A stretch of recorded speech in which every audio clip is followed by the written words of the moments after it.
حضرت علی کا عدل۔ ایک تاریخی واقعہ۔ خلیفہ راشد حضرت علی ایک دن بازار سے گزر رہے تھے۔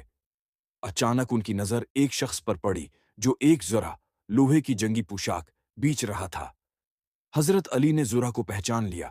یہ وہی زرہ تھی جو کچھ عرصہ پہلے ان سے گم ہو گئی تھی۔ حضرت علی اس شخص کے پاس گئے اور فرمایا، یہ زرہ میری ہے جو مجھ سے گم ہو گئی تھی۔ مگر اس شخص نے صاف انکار کر دیا، نہیں، یہ میری زرہ ہے، میں نے اسے کسی سے نہیں لی۔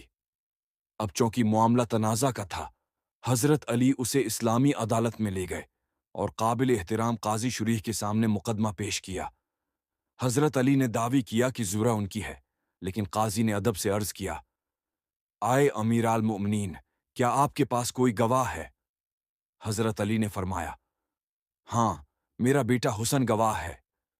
قاضی نے جواب دیا، بیٹا باپ کے حق میں شرعی گواہی نہیں دے سکتا۔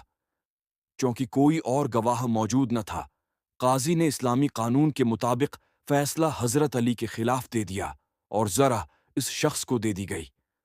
حضرت علی نے سر جھکایا اور بغیر کسی اعتراض کے فیصلہ قبول کر لیا۔ یہ منظر دیکھ کر وہ شخص کانپ اٹھا۔ اس نے کہا، میں نے دنیا میں ایسا عدل کبھی نہیں دیکھا، آپ خلیفہ وقت ہو کر بھی قانون کے سامنے جھک گئے۔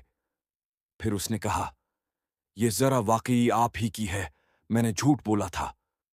اور اس نے ذرا حضرت علی کو واپس کر دی۔ حضرت علی کا یہ واقعہ تاریخ میں عدل، تواضع اور قانون پسندی کی عظیم مثال بن کر رہ گیا۔